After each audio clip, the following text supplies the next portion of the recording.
Welcome back to another episode of That Gym Girl podcast. Oh my goodness. You guys know I just love chit chatting with my favorite girls, which are gym girls. And I have two of the best from creating her podcast. I've got Isabel and I've got Taylor. Hi, ladies. How are we? Hello. Hello. So good. So excited. Yeah, so excited to be here. Oh my God, it is so exciting. And there's three of us. Like, usually it's just two, and now I've got three. And I'm like, oh my gosh, more the merrier. Like, this is I just know.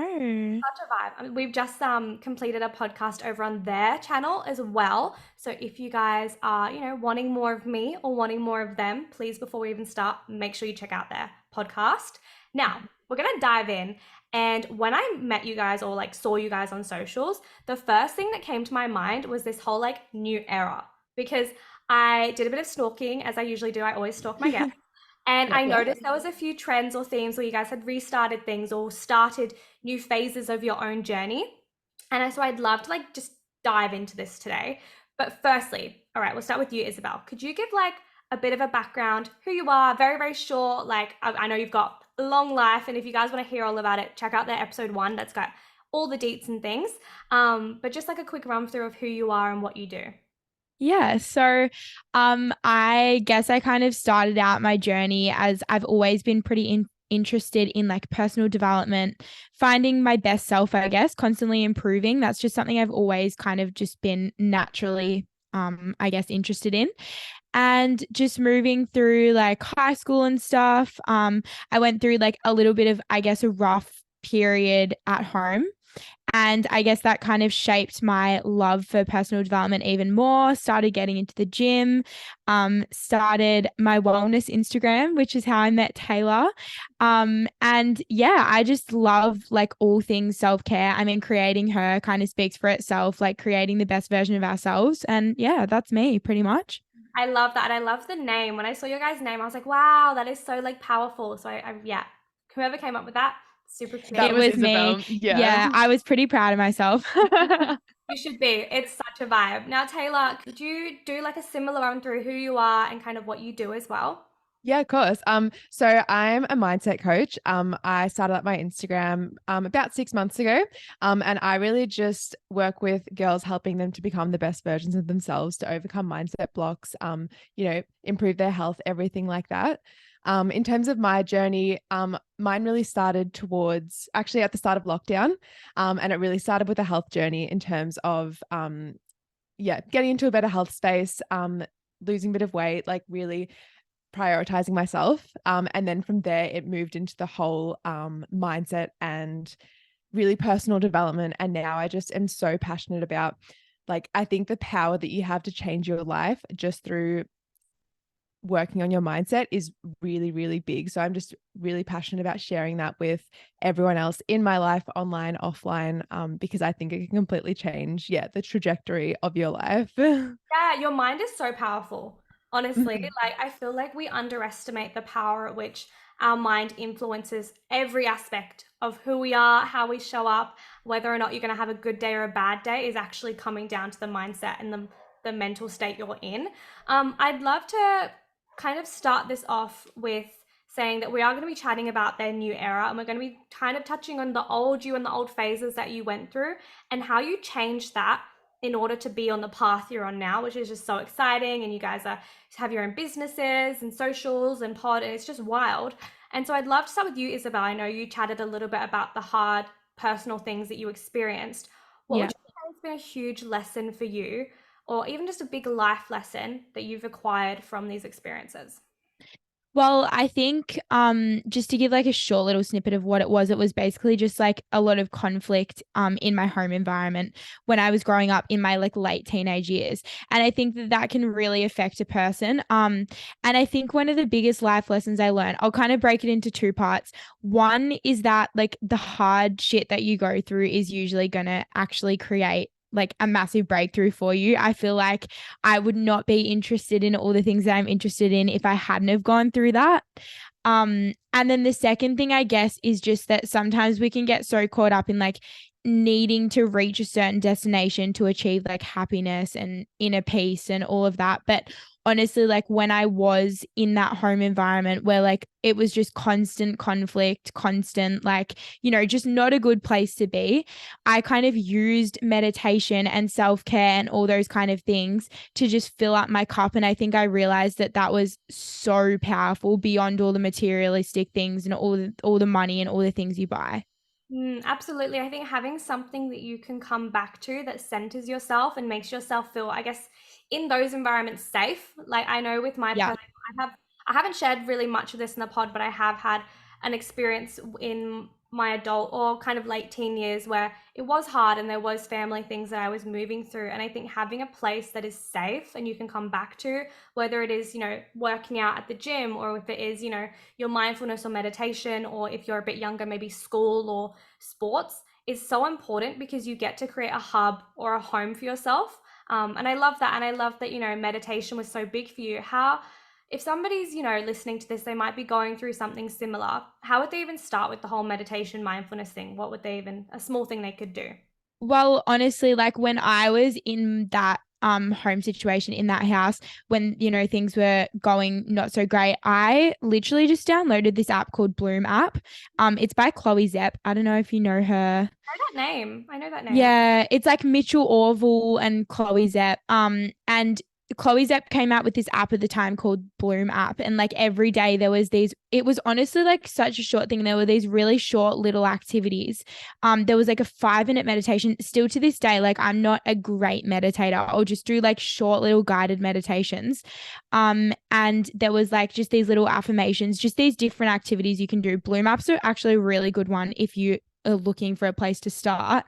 And every morning I would just do that and it genuinely like would change the rest of my day. Like I would just feel so much more confident, especially like in high school. I would just feel so much more confident throughout the day.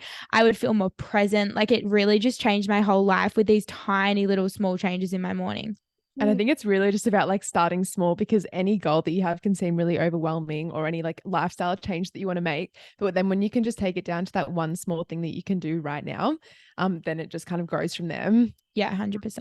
Absolutely. And I think, Taylor, have you had something like that, like something small, whether it was mindfulness or meditation that you've used throughout your whole day or every now and then that helps you? I think creating awareness around my thoughts, because I know personally that like if I'm not consciously picking up on what I'm thinking, then I can go back into, like I used to go through quite a bit of negative self-talk. And it was actually just creating the awareness and picking up on that, that then I was able to start changing those thoughts, which then changed the way that my day was playing out, the way that I was thinking about things. Because if you're always thinking negatively, then your day is going to play out negatively. Whereas if you can turn those into more positive thoughts, then that's when you really see everything in your life start to reflect that, and your days get better as well. And did you experience that more towards the beginning? Because I know, if, for those who don't know, like Taylor had her own fitness journey. It was more like a weight loss journey. Is that right? Yeah, yeah, it's yeah. Yeah. So Um, how did you use that habit, or was it an old habit that would come up for you and now you've kind of detached from that? Yeah, I wouldn't say I detached from it, because I think that especially when it comes to mindset-based habits, it's not always a case of detaching and just stopping it. It's more a case of, as I said, creating that awareness, because then once you're aware of it, then you can change the thoughts around it. So, if I'm having this negative self-talk, then it's more just picking up on it, and then from there, then I change that thought consciously, and then that slowly starts to just become more and more a part of my day, so that I'm not, I'm then progressing to the next point where I am thinking those positive thoughts more often. Yeah, that makes sense. I love that so much. And I think this is kind of a question or a conversation for the both of you. You both have come out with your own social media, your own businesses, now with the podcast. And when you break away from what was you, whether it was, somebody who wasn't into fitness or somebody who wasn't really in that life or experiencing, different things. When you come out of that and you actually present yourself as, oh, I'm going to go to the gym now, or I'm going to start this business now, or I'm going to start this new venture, it can be quite overwhelming, not only for yourself, but also for those around you, because they're like, oh, she's changed. Oh, like they're doing a podcast now. Oh, that's a bit different. Like people do podcasts. And I'd love to chat about with you the projections you may have felt, whether it was the pod or it was just a different experience you've had, and how you kind of dealt with these projections. Yeah, I think this is massive because both Isabel and I went through a lot in terms of overcoming judgment or overcoming the fear of judgment to actually start off doing the things that we want to do. I think one of the biggest things to remember to start off with is that you spoke about projections, and anytime that someone judges you, it's always just a reflection of their views and how they see the world. Like if they're judging you for going on social media, maybe it's actually a case of they're jealous of the confidence that you have or the trust that you have in yourself to be able to go out there and put yourself onto social media. So I think just being aware and becoming conscious that when people are judging you, yeah, it's not about you, it's about them. And all you can do is just trust in yourself and come back to yourself and know that what you're doing is good for you. Yeah. And I think that for me, like my journey with starting a social media was huge because I was so scared. Like I was terrified of judgment. And I remember like listening to podcasts and looking at people that were doing it. And I was like, oh my God, like they're so confident. How are they showing up like that? Like they're so authentic on their social media. And for me, it was like really just starting small. Honestly, like that transition was starting small. And I literally made a pact with myself where I was like, okay, I'm doing it. I'm starting this social media. Like I know I want to. And I'm posting one story every single day. Like that was what I did. I was like one story. That was a promise to myself, whether that was a quote or a photo of the food I was eating or a picture of me at the gym, like whatever it was, I was sticking to that. And over time, like it just starts to become so much easier. And like, you know, you start to just, like Taylor said, realize that if people are talking shit, which they might, and like people do, and that's okay. But it's realizing that that is actually a reflection of themselves, not of you. And I think we build it up in our heads so much. Hey, like Oh, definitely. I don't know for you girls, but for me, I was like creating these hypothetical scenarios of like, people are going to look at me and they're going to think this of me and they're going to say this of me. And I may have just, that might not have just even been happening. Like it might have just been my thoughts, and they were probably like rooting for me or hyping me up. A big one was like family. I don't know if this was at all on your girls' minds. Yeah. But when my family started following me, I was like, oh my God, they're going to see me in my activewear. They're going to think I'm so dumb. And then my grandma was like, oh my God, congrats with your podcast the other day. And I was just like, you listen to my podcast? Yeah. That I was think literally me with like my best friends, because I still have my group of best friends from high school. And when I first started my social media, I was freaking out. Like I was like, oh my God, they're going to talk. They're the most supportive people in the world. But I was like, they're going to talk so much shit. Like they're going to think I'm cringe. They're going to think I'm embarrassing. Like that, you know, that was literally the thoughts playing through my head. And I was so terrified of telling them that I'd started this new venture and this new social media. And they've all been honestly like the most supportive, and I'm like, that was all in my head. Yeah, I think one of the biggest lessons that I've learned is to actually give people a generous interpretation. And by this, I mean, like, you might think that someone's going to be judging you for something or, you know, anything like that, but actually give them the benefit of the doubt that they're going to be proud of you and they're going to support you in it, and not just automatically going to that place of, oh, like, you know, I can't show them because they're going to judge me and they're going to, you know, say things about me. Yeah, So, absolutely. And I think that relates maybe a listener who is tuning in. You might not be, posting on socials or whatever, but you may be a new gym girl, or you may be wanting to start a new degree or a new job or become a mama, whatever it is. I think that that's so important, and actually not assuming the worst, because us as humans, we're pessimistic people. Like we are some pessimist. I know I am. I'm like, they're going to think this, they're going to think this, they're going to be this negative. It's like, well, they might actually not. You might just be assuming the worst. So I think that's a major, major point. And I'd love to also follow this on to learning. So I am assuming when you guys started your pod, it was like, how do we even connect to a mic? How do we even like use this software? How do we even put this on Spotify? Like what the fuck? And there's so much that you have to learn. So I guess in terms, you can use the potty as an example, or your gym experience, whatever it is. How did you get over the fear of being a beginner and being, looking dumb and not knowing, and also all the things that come along with just starting out? Well, Well, I think in terms of the podcast, we were lucky because Isabel had actually done a podcast previously. So, yeah, it wasn't anything like this though. Like it was honestly just me talking shit with a friend a few years ago. But luckily I had the knowledge of like how to do a podcast. yeah. But there were still things we needed to figure out as well. And I think it can like if we take it into a different context, for example, when I was starting out at the like with my health journey, it felt like there was so much to learn because there's just so many different aspects to it, like your nutrition, your going to the gym, like your sleep, everything like that. I think one of the biggest things that helps with being a beginner is getting clear on your own goals, and then working out the information that you need to get to those goals, because once you get clear on what you do want, then you can actually start finding the strategies and just taking the small steps in each way to get to that end point. And Yeah, also just remembering that like everyone starts somewhere, like all the people I that was you gonna say see. that. Yeah, like all the people that you see at the gym, we do this a lot. We like bring up points and then we realize that, yeah, the other person was going to say Yeah. it. But yeah, even looking back now, like I see beginners at the gym and I'm like, yeah, I was once there, and they might look at me and be like, oh, how is she, lifting that weight or doing those kind of things. But everyone has to start somewhere, and it's about Yeah. not comparing your chapter 1 to someone else's chapter 50.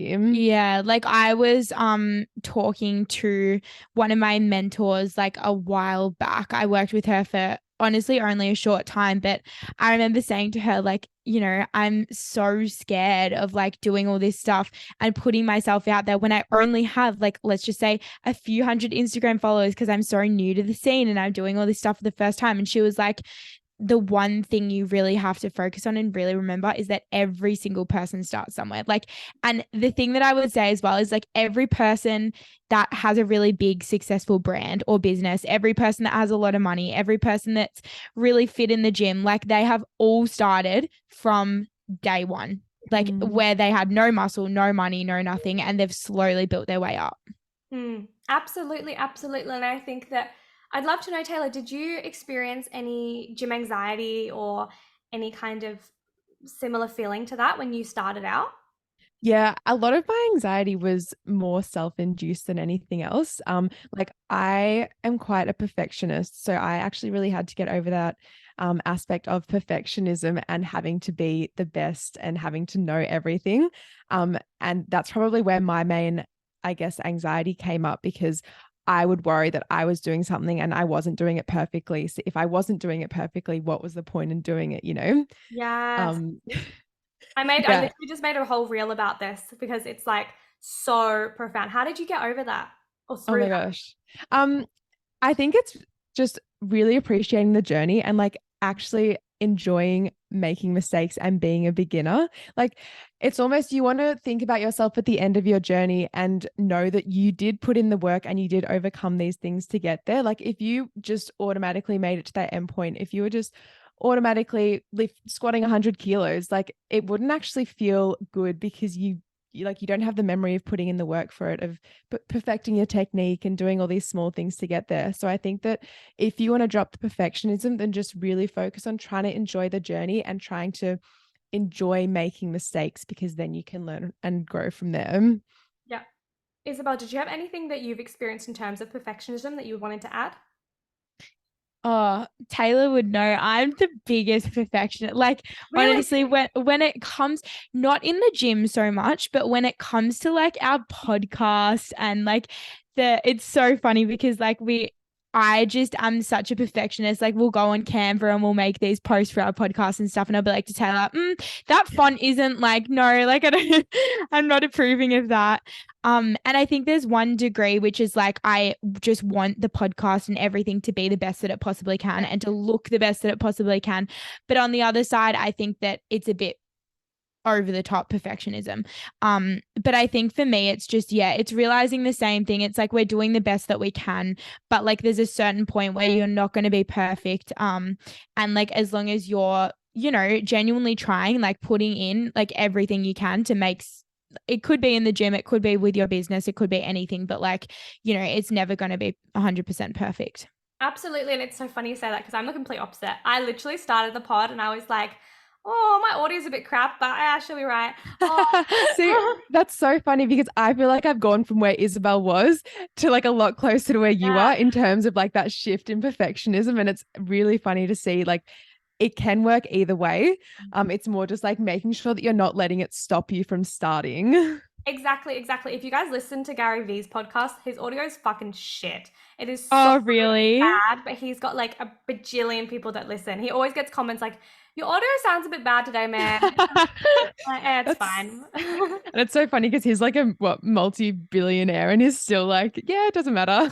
Yeah, because he records everything. So any conversation Yeah. we have, he'll just had someone like put a microphone near him. Oh my But yeah, gosh. it's super funny. And I think that starting before you're ready is huge. Like when I started my journey, I wasn't ready. Or when I started my pod, I wasn't ready. Like I Mhm. just you can't sometimes you just have to just go for it and fully like full fucking send. Obviously there's gonna be hiccups and there's gonna be mistakes that you experience, but yeah, the whole starting before you're ready concept, it actually relieves such expectations and such like perfectionism vibes.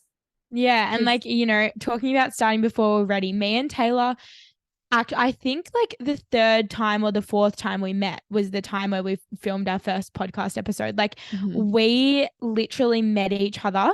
We were like, okay, like maybe let's do a podcast towards the end of February or something. Start of Feb, like we had our podcast up and running and we were doing all the like we just honestly took action. Like, yeah, probably neither of us were ready, but like it was the best thing we ever did and we love our podcast and we're building such an awesome community, which is like incredible. Yeah. And it comes to the point of like, when is the moment that you're finally ready? Like, is it ever gonna be enough before you feel like you're ready to start? Like, probably not. And if it does, then it's probably a point where you're actually not expanding and growing yourself enough.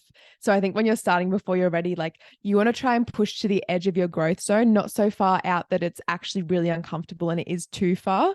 But it's more just like, getting out of that inner comfort zone into your growth zone. And then over time, your comfort zone is just going to grow bigger and bigger. And I found something else is detaching from the end goal. I think you might have mentioned it before, but it's, if you're going to the gym because you want to have this body type, awesome, whatever, go you. But detach from that for now and just go through the motions. Or with your podcast, if you want to have X amount of listeners or a big community, awesome, detach from that and just focus on the episode you're doing now. So then you get to have this big end goal that you have, but it doesn't sometimes we can procrastinate because we want the end goal so much and we don't want to fuck up what we're doing now and fail the end goal. So I think it's important just to focus on today. Yeah, it's like you have to have that step by step by step when in reality it's actually just the next step in front of you. Exactly, exactly. I'd love to know, there's going to be a woman listening to this who's like, I want to go to the gym, or she might be like, I want to start my fitness page, whatever, your thing is that you're listening that you want to overcome. What would be some final words if you could say to someone who's like, oh, I can't do it, I'm not ready? Like, what would you say to her? Yeah, I think this is really big. A question that's changed so much in my life, and I actually come back to this every time I'm scared to start something, is if you were in the exact same place in 6 months that you are now, how would you feel? Like 6 months down the line, you're still at this point of, oh, I'll start in a couple of weeks when I'm ready. Like, oh, I'll do it on Monday. Oh, it's too scary right now. Like, how would you feel if you were still in this same place in 6 months' time? And getting the perspective of that really gets me motivated to actually just start and just do the thing, because that's the only way that things are going to change. Yeah, absolutely. Isabel, did you have something else you wanted to add or take away from Taylor's as well? Yeah, I feel like what I would say is like, for one, like you will be so proud of yourself when you start and like you're more than capable, because I think that I was always in this headspace where I was like, I know I want to do big things and I know I want to achieve X, Y, Z.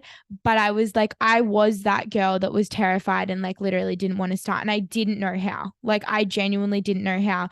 And like looking back now, one, I'm so proud of myself. And two, like you're so capable. Like anybody is so capable. It's really just like all your limiting beliefs and all the things that you tell yourself you're not. So there's that. And then the other thing is like what I said before, just starting small. Like the biggest way that I got to where I am right now was starting with one single Instagram story every single day and like holding myself to that. So whether it's like in the gym, going to the gym once a week, or like posting on your Instagram once a day. Like just these tiny, tiny things. And like before you know it, it'll build and it'll grow and it'll become what you want. But I think like sometimes we look at this massive like thing that we want to achieve and it seems way too scary that we're like, yeah, I'm not even going to try, because that is just like a massive staircase and I'm not going to be able to do it. But it's like Taylor said, like you're going one step at a time and like before you know it, you will be there, but it helps you to actually initially take that action. Yeah, and if you're listening, I really want you to sit with what the girls have just said. You know, if you don't do that one small thing today, you will be in the same position in 6 months. So whether it is that one story or that one gym session today, that could actually make the difference between you and 6 months' time.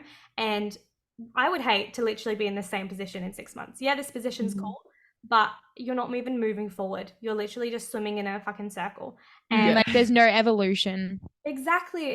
And, you know, I think a part of this is also making it fun. Like if your thing is you want to start going to the gym, like put your mascara on and set yourself up. And, you know, maybe you're not a girly girl and you don't want to do that, but, you know, buy your iced coffee on the way or get a dry scoop your favorite pre-workout. Like make it a big fun thing for yourself. Getting new activewear is always a good one. Yes. Oh my God, wait, that's a good one. Do you guys have activewear that you're like ride or dies for? I'm pretty much an Elite 11 girl, Okay. which I know is like a bit different, but I love Elite 11. oh, their stuff is just, yeah, they've got a massive range. So love Why it. do I feel like Melbourne girls are such Elite 11 babes? You reckon? Yeah. I don't. I mean, I see a few of us up here. I think the big one up here is Crop Shop Boutique. Yeah. I love Crop Shop, but like I for some reason just can't justify like the amount of money that I have to spend on like a full set of Crop Shop activewear. So I'm like, I'm like the person that literally gets my activewear from like Cotton On. Like I actually literally, I'm not like a massive branded person, but I really do want some Crop Shop stuff because I actually think they're so nice, those sets. I know Riderwear is really affordable, and then I'm an Honor Active. Like I love Honor Active, but again, it's they're really more good expensive. too. Yeah, their quality's so good, but they are a bit higher up because they're over in Europe, so they get shipped all the way here.